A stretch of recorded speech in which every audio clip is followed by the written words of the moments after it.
You're listening to KBRX 98.7 FM, broadcasting through the late hours like always.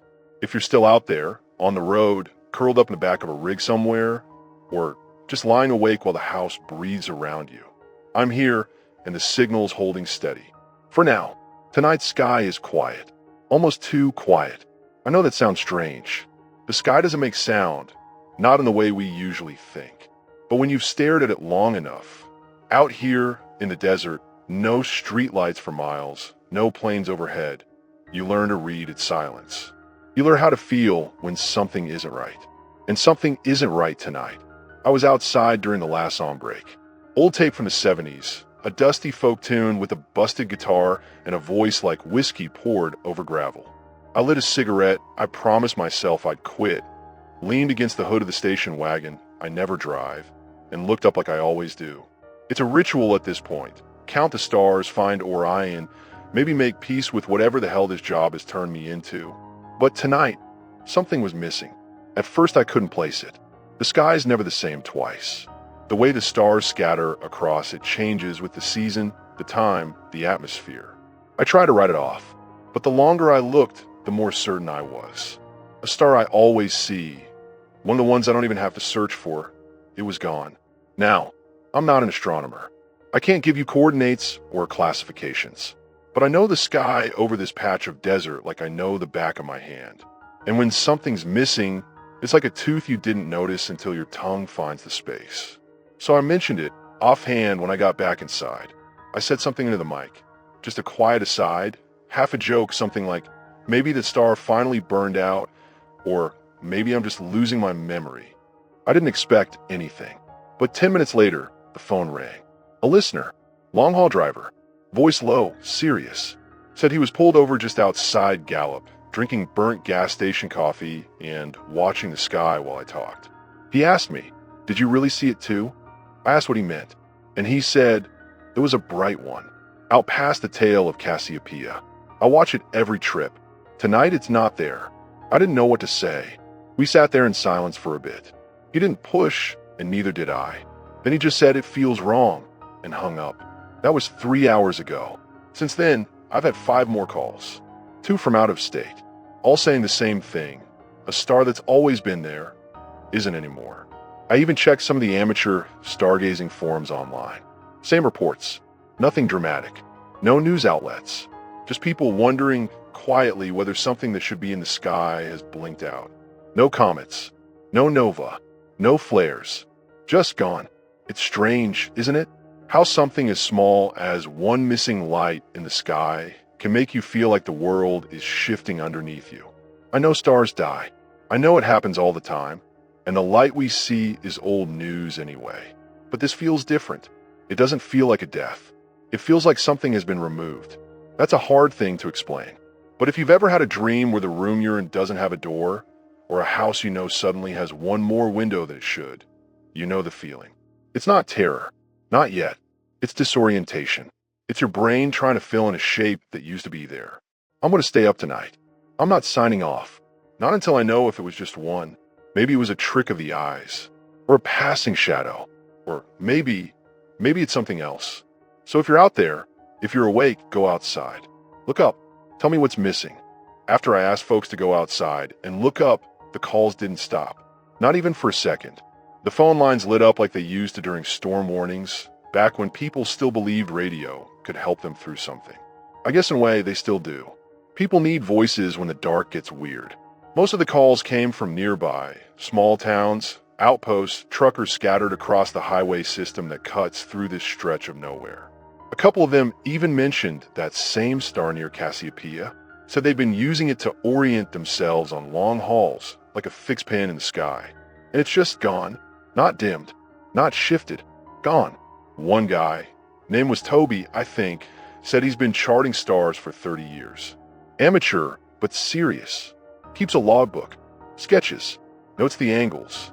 He told me his favorite cluster was missing 2 stars tonight. Not 1, 2. And he said something that stuck with me. It's not fading, man. It's like someone's unplugging them. It's strange how people describe this. Not in the way you'd expect. They're not using science or measurement.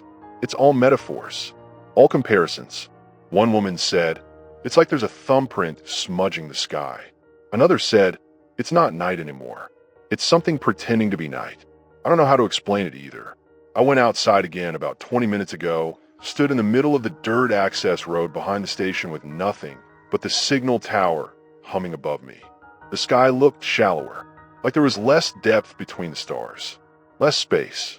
And the ones that are still there, they're not twinkling. They're still, frozen, like they're waiting for something. It's not just one area anymore either. The calls are coming from farther out. One came from a pilot, private flight, heading east.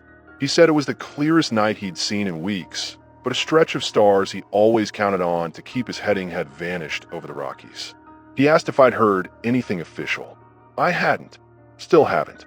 The national feeds are quiet. NASA's account hasn't posted in hours. No press releases, no alerts. Just the same recycled satellite images. Perfect star-filled skies. Like someone forgot to update the truth. I tried reaching a couple local observatories. Deadlines. One of them played this automated loop. "We are currently experiencing technical difficulties and will resume normal operation as soon as possible." But the voice, it didn't sound right. Too smooth, too slow, like it had been stretched. There's this low-level tension rising. I can feel it humming through the calls, even in the ones that try to laugh it off. We're not used to the sky being unstable. That's the one thing we all share. Across every border, every time zone, we look up, and it's supposed to be there. It's supposed to be the same. So when people start noticing all at once that the stars are changing, it does something to your sense of scale, to your balance. And then there was this one call. A kid, probably 17, maybe 18. Call from a truck stop just north of the state line. His voice was shaky, not from fear, but from holding something in. He said, "I thought I was imagining it, but now I can't stop looking. They're going out in a line." I asked what he meant. He said, "It's not random. It's like they're being shut off one by one in a path. Like something's coming this way." I didn't know how to respond. I asked him which direction the line pointed. There was a pause. Then he said, "Toward us." And then he hung up. No name, no number, just that. I've looked up 3 more times since then. And I swear, there are fewer now than there were an hour ago.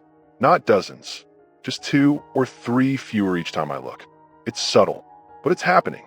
And I think people are starting to feel it, not just see it, like an ache in the air, like being watched, but not by anything human. So if you're listening now, and you're somewhere dark, somewhere quiet, look up again. Find your stars. Count them if you must. And tell me how many are left. I don't know how long I've been staring at the sky tonight. Time stretches out differently when you're watching for absences. You stop counting hours and start counting what's no longer there. Stars have always felt like constants, too far away, too old to care about us. They don't flicker because of mood. They flicker because of atmosphere. That's what I was taught. That's what made the world feel solid. But not tonight. I started sketching it, believe it or not. Crude pencil marks on a notepad that usually holds call times and ad copy. I don't draw, not really, but I needed to see the pattern. Needed to stop chasing ghosts in my peripheral vision. I circled the first ones I noticed missing, then the ones from the callers, then the ones I remembered from when I was a kid, lying in the back of a truck bed out past county line, watching the night unroll above me like a ceiling made of glitter and breath. And there it was, a path, not a perfect line, not geometrically clean, but unmistakably directional. From the far west, pushing east, not random, not dispersed. They're going out in a sweep, like something is passing through them, or over them, or in front. I got a call an hour ago from a guy in Colorado. Said he was out hiking alone up on one of those high ridges where the stars wrap around you in every direction. He hadn't checked his phone in hours, just watching the sky, breathing in that thin air, letting it clear his head. He said when he finally looked down and saw the missed calls, the texts, the alert from his stargazing app, all gone, just wiped. And then he noticed what we've all started noticing. There's a void behind the stars, he told me. I asked him what that meant. He said, "It's like I'm seeing a shadow, but it's not cast. It's moving under them, like a wave blacking out a map." I didn't say anything. I think he wanted me to deny it, to tell him it was just weather, just a rare atmospheric condition. But I couldn't. I'm not in the business of making people feel better anymore. Not tonight, because I think he's right. I went back to my sketch and drew a line between the first missing star, the most recent. Then I extended it across the page, ran it through the constellations. That line, however shaky, however amateur, leads straight here, straight toward us. Now, maybe that's just my mind trying to find meaning in the dark. We're good at that, aren't we? Making monsters out of shadows, ghosts out of wind. But this doesn't feel like invention. This feels like discovery. There's something moving through the sky. Something big. Something careful. It's not noisy. It doesn't burn or streak or flash. It absorbs. Quietly. Methodically. And I don't think it's blind. I think it knows where it's going. I tried calling the university a few towns over. They've got a decent observatory, usually do community events when meteor showers pass or when planets align. No answer. Just a loop of static and then silence. Not even a voicemail greeting. The line wasn't dead. It was waiting. I've seen animals do that. When they know something is near. When they don't know what it is, but every instinct tells them to shut up and stay still. And now the sky is doing it. Staying still. Holding its breath. As this thing, whatever it is, keeps moving our way. So here I am. Still in the booth. Still watching. Still tracing that line. And if you're listening, maybe you are too. Maybe you're standing in your yard, blinking up into the quiet and counting. Maybe you feel it coming the way you feel a storm you can't smell yet. And maybe, like me, you're starting to wonder, what happens when it gets here? There's a pressure behind the silence now. Not physical, not like wind or a storm front, but in the way the air feels thinner even when you know it isn't. Like whatever's coming isn't just erasing stars. It's pressing in slowly from the edges of the sky. I can feel it in my ears like altitude, like I've gone too high too fast. Except I haven't moved from this chair. And maybe that's the worst part. The stars were always up there, scattered in safe, predictable chaos. But now, watching them disappear one by one, tracing that invisible arc as it creeps closer, closer to us, it feels like the dome above us is shrinking. Like space is being reeled in. I've had 3 more callers since the last break. One was a woman from Arizona, driving through the canyon stretches. She said the road felt darker than usual. Her headlights looked fine, but the night beyond them didn't. She said, it's not black. It's hollow, like light doesn't go far anymore. She asked if there was something wrong with the atmosphere. I didn't have an answer. Another caller said the stars above his farm were flickering. Not all at once, just a few. A pulse, he said, like blinking. Not random, not sick, just slow, regular, and unnerving. It felt like they were thinking, he told me. Like something behind them was deciding. I didn't ask what he meant. I knew. And the last caller, that one was short. He whispered, it's not night. It's something pretending to be night. That line's been looping in my head ever since. Because he's right. The sky doesn't feel like sky anymore. It feels like a shell, a covering, something draped over us that's slowly being pulled down from the top. And the worst part? I think the stars know. Not literally, not in some magical, sentient way, but the way they're disappearing, it doesn't feel like natural collapse. It feels like retreat, like they're getting out of the way, like they've seen this before and they know better than to stay visible when it gets close. I've started leaving the booth light off. Not for atmosphere, not for dramatics, just because it feels wrong to keep anything bright right now. Like light might draw attention, like there's something moving above us, and the only thing keeping it from seeing us is that we're not glowing back. I know that sounds insane, but I've been broadcasting for years, middle of the night, low frequencies, quiet voices. I've learned to trust what I feel in the gaps between words. And right now, in this moment, I feel like we're not alone. Not just in the universe. Here, near, moving. And if I'm right, if this path I've traced really is coming for us, then we're not watching something die. We're watching something arrive. So if you're still out there, still awake, still listening, keep your lights low. Keep your eyes on the sky. And tell me, is it still looking back at you? Or has the sky already started to close where you are too? I stepped outside again a few minutes ago. Just needed to stretch, breathe, maybe convince myself this was all still happening in a world that made sense. But it doesn't. It hasn't for hours. And I don't think it's going to start again. The desert's quieter than it should be. No wind, no bugs, No distant howl from a coyote pretending it's more alone than it is. Just the crunch of my boots on gravel and the hum of the transmitter behind me, pulsing softly like a tired lung. And above me, a sky I don't recognize anymore. There's a strange thing that happens when the stars go. You expect blackness, and yeah, it's dark, but it's not the darkness you think. It's not like someone turned off the lights. It's like they were never there, like we hallucinated them. And now, with each one snuffed out, reality pulls the curtain back an inch more. I tried using the old telescope we keep out back. It's not much, but it's helped spot the occasional comet, kept kids entertained on community nights. Tonight, it's dead weight. I pointed it where the North Star should be. Nothing. Just void. And I mean that void. It's not empty space. It's a refusal. Like the lens looks and the night says, no, you don't get to see anymore. I switched to binoculars. Same thing. No flickers. No smudges of distant light. Just that sickening sense of depth collapsing in on itself. A kind of visual vertigo where your eyes want to pull back, but there's nowhere for them to go. And then I realized something even worse. There's no reflection. That was the part one hadn't noticed until now.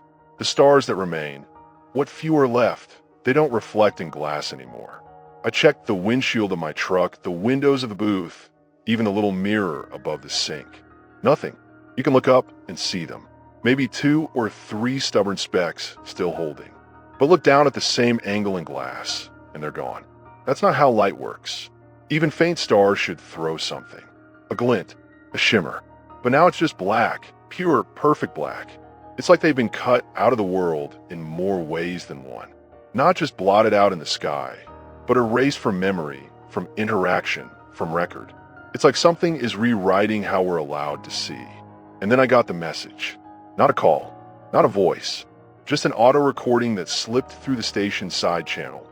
The one no one uses, the one we reserve for weather emergencies, AM spillover, or dead signal tests. It played once. A burst of static, and something like a low, processed voice. The words were clear, even if the tone wasn't human. It is not the light that has vanished. It is the space in which light was allowed to live. That was it. No source. No return band. Just that one line. Then silence. And maybe it was a hoax. Maybe someone's messing with me. But it didn't sound digital. It sounded ancient. Like it had been buried in the ether and just now had permission to play. I've stopped checking the news. There's nothing new.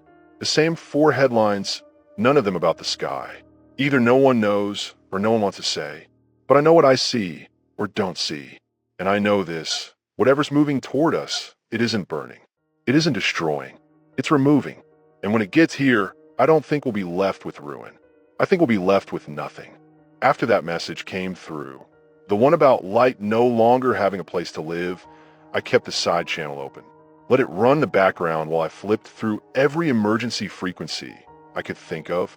NOAA, Civil Air Patrol, maritime bands, amateur radio ranges. Even the old number stations I haven't tuned into since college. Nothing. Not static. Not white noise. Just absence. That's what hit me hardest. I'm used to silence having texture. Usually, when a channel's dead, you still hear the hum behind it. The hiss of a system still breathing. But this was vacuum. Like the signal paths had been emptied. I found one band carrying something. Not a voice. Not even a sound. Just a rhythm. A pulse. Faint, low-frequency thumps spaced maybe 5 seconds apart. I recorded a sample, ran it through the board, layered it with the last hour of star chart data I've been compiling like a madman with a compass and a clock. And it matches. The pulse coincides with each disappearance. Right before a star goes out, there's that low thud, then blackness. At first I thought maybe it was interference, some kind of artifact in the equipment. But I've been in this booth long enough to know the difference between electrical feedback and something deliberate. This is deliberate. It's a signal. Maybe not meant for us, but we're hearing it anyway. And the fact that it's on the emergency bands? That scares me more than I want to admit. I started getting old recordings out of storage, tapes from the 90s and early 2000s. Weather alerts, fire drills, solar flare warnings. All of them carried noise. Imperfections. You could always tell there was a human on the other end. even if it was just someone pressing play on a pre-recorded message. Not this time. Whatever's broadcasting now, it isn't broadcasting from here. It's broadcasting through. I can feel it when I speak.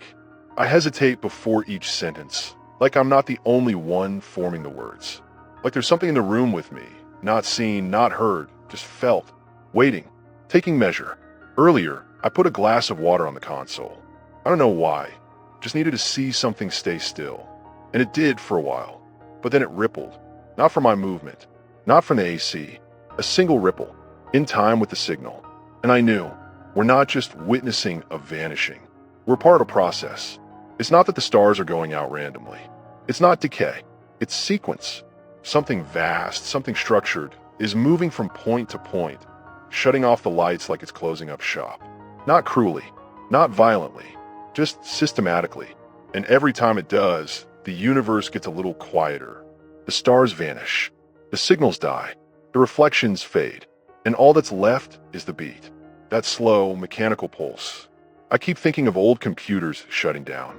CRT screens dimming to a dot before the room goes black. Or the way theaters go quiet before a reel begins. Except this isn't the start of something. This is the last few minutes before the end of something. And we're the background noise it's erasing next. So if you're still listening, if there's anything still tuned to this frequency, don't try to reach out. Just stay with me until the signal fades. The pulse is still there. Low, steady, just beneath the hearing range if you're not paying attention. But once you notice it, it's all you can hear. Like your own heartbeat learning a new rhythm. Like the air itself is ticking down something you don't understand. And while I've been sitting here, try not to look too hard at the windows or the monitors or the blank sky stretching beyond the booth, I've found myself doing something I didn't expect. I've been remembering the stars. Not the missing ones, not what's gone, but the ones I saw when I was young. When my dad used to drive us out past the ridge, just beyond the edge of town where the signal died and the sky opened up in ways the city never allowed. We'd lie on the roof of the truck and point at constellations we didn't know the names of. Didn't matter if we got them right. It felt like they were watching back, quiet and kind. They were permanent then, even when life fell apart. Divorces, fires, hospital visits. Those nights never changed. You could look up and see something ancient, something stable. It makes me wonder now how much of that was real. Not the stars. I know they were there, but the meaning we gave them, the security, the comfort, the presence. Were they ever watching back? Or were we just staring into a silence so deep it let us pretend? I got a letter tonight, not an email. A real letter slipped under the studio door while I was outside earlier. I didn't see who left it. No envelope, no name, just one page. And this is what it said. I don't think the stars were ever far away. I think they were closer than we knew, and we love them because they let us feel small. But now they're gone, and all we're left with is how big we really are, and how alone that makes us.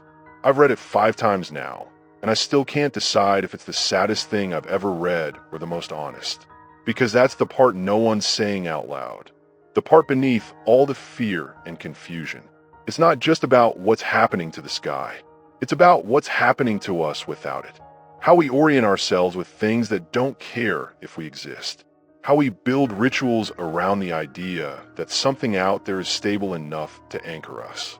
And now that those points of light are winking out one after another, we're not just watching stars die. We're watching meaning collapse. A caller from Nevada told me she couldn't sleep anymore because when she closed her eyes, she kept seeing a sky with no stars. Just empty space. And in the dream, she said, I knew it wasn't night. It was a lid. I knew exactly what she meant. Because that's what it feels like now. The sky isn't a window anymore. It's a cover. And behind it, something is moving. Maybe it always was. But the stars, for all their cold and distance, gave us the illusion of company. Now that they're gone, we can finally see what's always been watching back. And it doesn't need to speak. It just needs us to remember how bright things used to be. So hold on to those memories, if you can. Not because they'll save you, but because they might be the last warm things we have left. I think it's worse when they flicker. There's a kind of cruelty in that brief moment of light, that last glimmer like the sky can't decide if it wants to let go or tease us with the memory of what used to be. 1 second the star is there, sharp, steady, familiar, and the next it stutters. Just once. Just enough to make you question whether it was ever really shining at all. It's happening more now. Not just the vanishing. The flickering started. And not just out in the distant black. It's close. Bright ones. Ones you could point to without needing a chart or compass. They're winking. Slow. Almost gentle. But it doesn't feel gentle. It feels personal. Like whatever's doing this isn't content just to turn out the lights. It wants us to watch. To witness each light stutter and fail. Like candles being snuffed in sequence. Like the stars themselves are taking one final breath before silence. I got a message from someone upstate. No voice. Just a recording sent to the station's inbox. 30 seconds of someone breathing into the mic. Then a whisper, faint, broken, like they were trying not to be heard by whatever else might be listening. They said, "It blinked at me. That's all. Not it disappeared. Not I lost sight of it. It blinked. Like acknowledgement. Like recognition. Like some vast, cold thing behind that fading light had seen them and decided, for a fraction of a second, to say hello. And I haven't been able to stop watching the sky since. I've been leaning against the booth window for hours now. My neck aches. My eyes are burning. But I keep waiting for that moment, that flicker, that signal, because it doesn't feel random anymore. It feels like a rhythm. I counted once. One star blinked 3 times. Then stayed dark. Another blinked once. Waited. Then flickered again, then vanished. It's like a language, except we don't have a key. Or maybe we're not supposed to. Maybe we're the audience. The final ones to hear the end of song we never knew was playing. A caller earlier, woman in her 60s, said she was out on her porch watching the stars, like she's done every night since her husband passed. Said it brings her peace, that the stars remind her there's still something bigger out there, something beautiful. She said one of them winked at her, and for a moment, she felt happy, like someone was saying goodnight. And it was gone. She cried on the line, not from fear, from grief. She said, "I didn't know how much I loved them until they started leaving." And that's what it feels like now. A leaving, not a death, not destruction, just a departure. One by one, they flicker. One by one, they go. And I can't help but wonder if this is mercy. Maybe the stars are going out so we don't have to see what comes after. Maybe they're shielding us. Or maybe it's a rehearsal, a warning, a blink, and then the dark. The flickering wasn't the end of it. I wish it was. I could have handled that. Could have told myself it was dying light, cosmic chance, the last shimmer of something beautiful slipping beyond sight. But no, there's a pattern now. And it's not just in the stars. It's in us. I'm not the only one who's noticed. Listeners have been calling in nonstop. Not with fear, not anymore. With rhythm. Their voices sync in strange ways. Gaps in speech, pauses at the same moment. Like we're all moving to the same invisible metronome. I didn't believe it at first. Thought maybe I was just tired, hearing patterns in chaos. But then I timed it. Every flicker in the sky, every last blink before a star goes dark, lines up with a sound. A beat. It's not audible exactly. Not through the speakers. It's something you feel, down in your sternum behind your ears. A low, slow thump. Like a giant's heartbeat. Steady and impossibly far away. At first, I thought it was inside me. Maybe I was imagining it. Maybe my own pulse was betraying me, syncing up to the fear. But then I started recording. Not just the sky, the booth, the dead air between calls. And the pulse was in the silence. Low, deep, faint. But there, always. I looped the audio back. Let it run through the spectrum analyzer. Every 3.9 seconds, a drop. Like a pressure shift in the room. Like something massive breathing in time with our planet, waiting for us to notice. And now that I've heard it, I can't unhear it. Even now, while I talk to you, it's beating. I tie my sentences around it. My thoughts start to stretch and bend with it. And I don't think I'm the only one. I got a message earlier. No voice, just an image. A drawing, hand-sketched on notebook paper, photographed, and emailed in. It was simple, just a circle with lines stretching out from it like roots or veins. And across the top, in neat handwriting, this is what we're inside of. That shook me, because I've started to feel it too, that this isn't happening around us. It's happening through us. That pulse.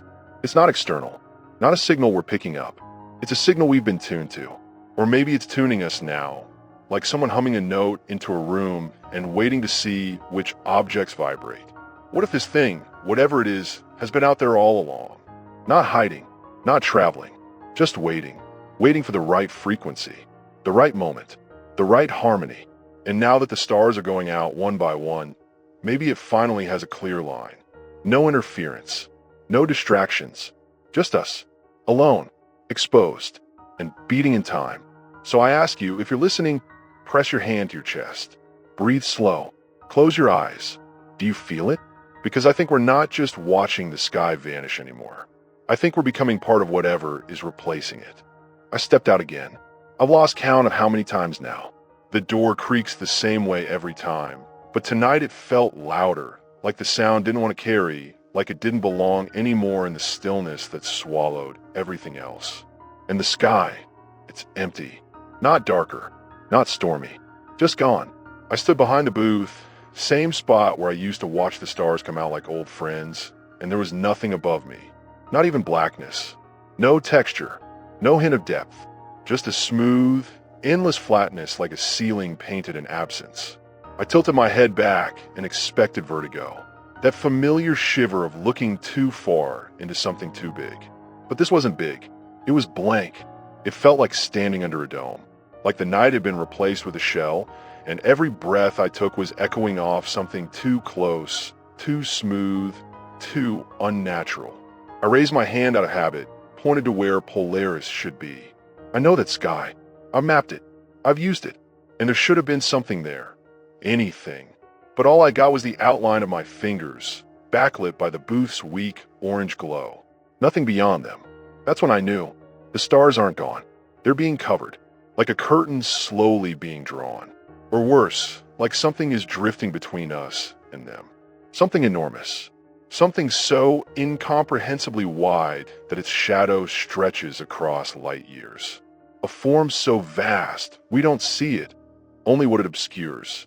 I said that out loud without meaning to. It's not gone. It's blocked, and my voice sounded strange in the air. Flat, thin, like the world itself didn't want to carry it. The pulse was louder out there. I didn't bring any gear, didn't need to. You can feel it without microphones. You stand still long enough, and it creeps into your spine. A subtle pressure, like standing next to a massive speaker that's just turned on before any sound comes out. A humming presence. It's not just a signal anymore. It's a proximity. Something is near. And it's not just blacking out the stars. It's silencing everything else. No wind. No insects. No shifting of sand. The desert used to be alive at night, even in its quiet. Now it feels like someone hit mute on the world. Like it's being made ready for something else. I came back inside and checked every screen, every feed. Still nothing. Just looping broadcasts from hours ago. Unchanging weather reports, recycle alerts. The satellites are still operational, but they're all showing the same image. A frozen sky, full of stars that aren't there anymore. And I realized those aren't live feeds. They're placeholders. Someone, somewhere, doesn't want us to see what's missing. Or maybe they don't want us to see what's approaching. But I think we've already seen it. Not with our eyes. With our absence. With the shape of what no longer is. The sky is blank, yes. But the shape behind it, the shape that blots out stars like breath on glass. It's still moving. And now, I think it sees us too. I didn't want to answer the phone tonight.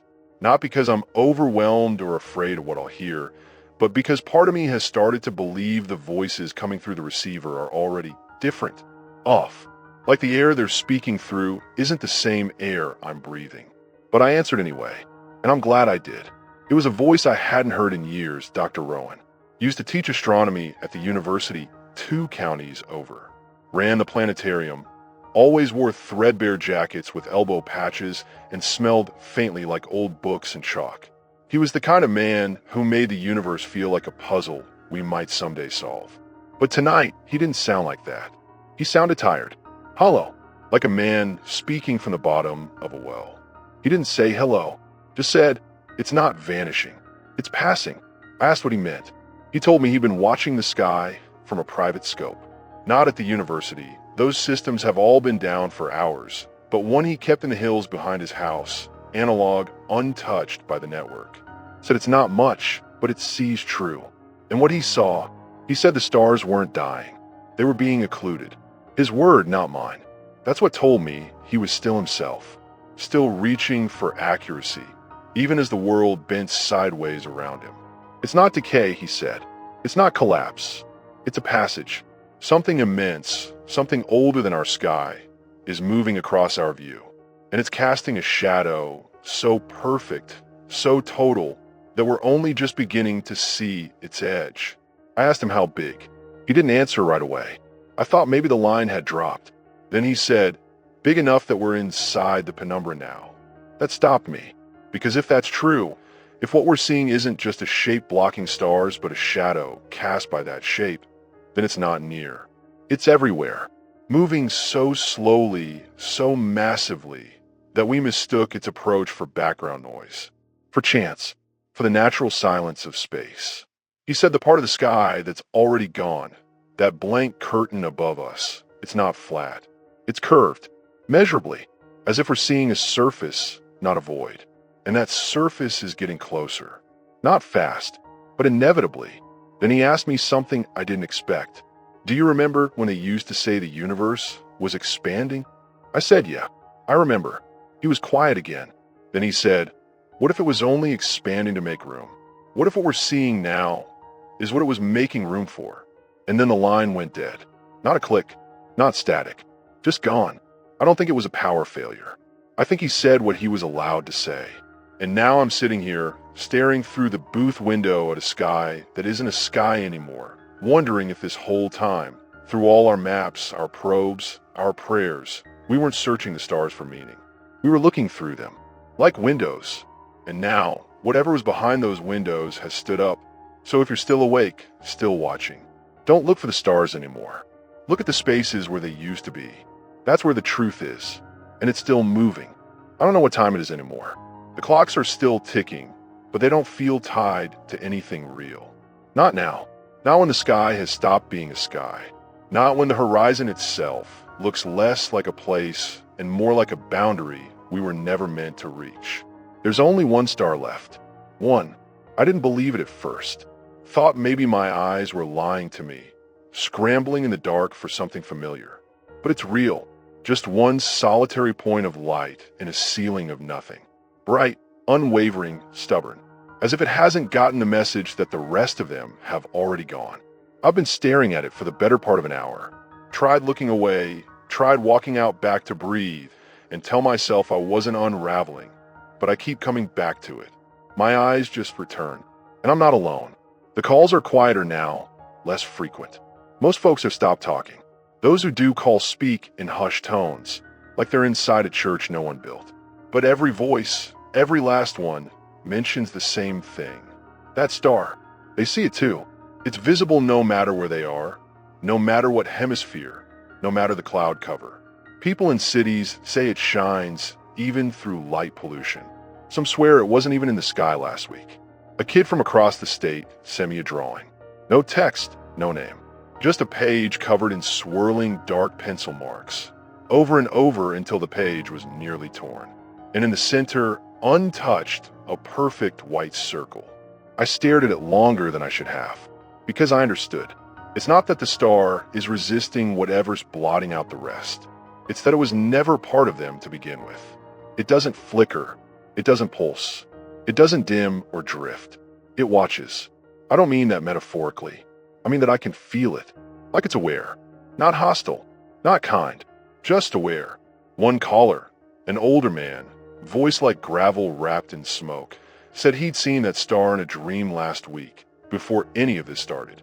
Said he was walking along a shoreline that never ended, and overhead there was just that one light, unmoving, bright enough to bleach the sand. He said, I knew it was waiting, but I didn't know what for. That's the part that gets me, because I feel it too, that sense that it's not just what's left, but what's next. We used to think the stars were fixed, and we were the ones moving. But now that they're gone, and this one's still here, maybe we've had it backwards all along. Maybe the star isn't the last light. Maybe it's the first eye, and it's finally opened. I can't look away. My body's tired, hands shaking a little, but that one light pulls at something deeper than fatigue. Something old, something that wants to understand. But I don't think we're meant to understand. I think we're meant to witness. Just this, just now, just before the end. So I'll stay here with it for as long as it lets me. And if you're seeing it too, if it's staring back at you from whatever sky you still have left, then maybe we're not so far apart after all. Maybe this was always how it was going to end, with one light left to show us that endings aren't empty. They're noticed. It started flickering now. The last star, the one we thought might be different, might be a witness, a guardian, or something older just keeping watch. It started to blink, slowly, irregularly, like it's struggling to stay, like even it has a limit. And I don't know if I should feel grief or relief. I stood in the doorway for a long time tonight. Didn't cross the threshold. Just leaned there, one hand braced against the frame, watching that final light quiver in a sky so blank it might as well be a wall. There's nothing else to see now. No other pinpricks. No background shimmer. Not even the ghost of a galaxy. Just this single, blinking point in the center of an endless ceiling. It's like it's breathing. A slow, shallow breath. In, out. Here, not here. Light, then dark. And every time it vanishes, even just for a second, I feel something deep inside me tighten. Like something vital is being stretched. Like if that light goes out for good, something inside all of us might go with it. People have stopped calling. I think we're beyond words now. Maybe we've said everything that can be said. Maybe everyone's just sitting in silence, staring up, counting the seconds between flickers like heartbeats at a bedside. I thought I might talk to you tonight about what comes next. Try to offer something, a thought, a comfort, some poetic turn of phrase to make this feel less final. But the truth is, I don't know what's next. I don't think there is a next. I think this is it. Not an apocalypse. Not fire and ruin. Just this slow, soft fade. The kind that doesn't scream.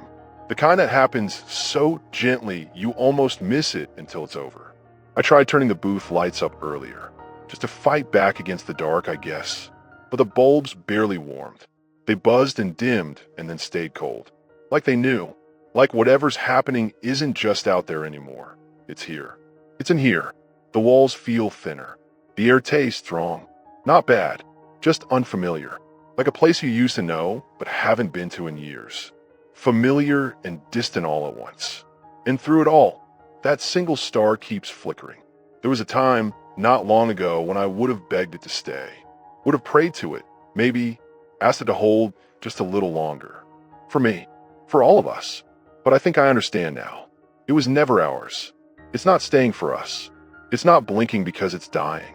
It's blinking because it's finished. Whatever it was meant to do, watch, wait, hold the line. It's done. And now it's letting go. I don't know what happens after it fades. I don't know if the dark gets darker. I don't know if anything replaces it. But I do know this. That light has been the last thing holding this sky together. And when it's gone, we'll finally see what's been behind it all along. So stay with me just a little longer. Watch it with me. Let's see the last light fade together. It's gone. That last star, the one we watched together, whether in real time or through this signal, it blinked one last time about 20 minutes ago. And this time it didn't come back. I waited, counted, measured my breath against the quiet. I waited like someone sitting in a hospital room after the beeping stops. But there was no siren, no fade to black, no celestial finale. Just silence. Complete, uncomplicated silence. And now there's nothing left. Not just in the sky, but in me. Or maybe it's more honest to say. Now I know there was always nothing, and it was the light that gave me the illusion of shape, direction, meaning. Funny how a sky without stars doesn't feel infinite anymore. It feels close, pressed in, like I'm trapped inside something. A room without corners. A void that doesn't stretch out. It curls inward. And maybe that's the truth of it. Maybe space was never an expanse but a mouth. And we've been speaking inside of it this whole time. And now it's listening. Not metaphorically. I mean really listening. I don't hear it in words. I don't see it. But I feel watched. Not by eyes. By presence. Like every inch of air is a lens. The soundboard doesn't respond anymore. The needles don't twitch. but the mic is still warm. And I think somehow, impossibly, the signal is still going out. Not over the airwaves, not over the network, through something else, through whatever's here now. And maybe I'm not broadcasting to people anymore. Maybe I'm not reaching towns or truck stops or restless insomniacs parked on desert roads. Maybe I'm just speaking for the record. A record being taken down by something we mistook for distance. Or stars. Or silence. Maybe we were never alone. Not in the comforting way we used to imagine. Not guardians or watchers. Not even gods. Just a presence. Patient. Inescapable. Observing from behind the scrim of stars until the last one was gone and nothing was left to hide behind. And now it's here. Or rather, we are. We're inside it now. Have been all along, maybe, but now we know. The difference is everything. The difference is awareness. And here's the strangest part, the part one didn't expect to say. I'm not afraid. There's a kind of peace in finality. A quiet that doesn't feel empty, just resolved. So I'll sit here in the booth in the dark. No more music. No more calls. No more sky. Just breath and thought and voice. Just a soft echo of what used to be. And if you can still hear me, if anything can still hear me, then this was never about light. It was always about witnessing the dark. And now we've seen it. So I'll sign off with what's left of me. And whoever or whatever is still tuned in. You're listening to a voice in the void. And now the void is listening back.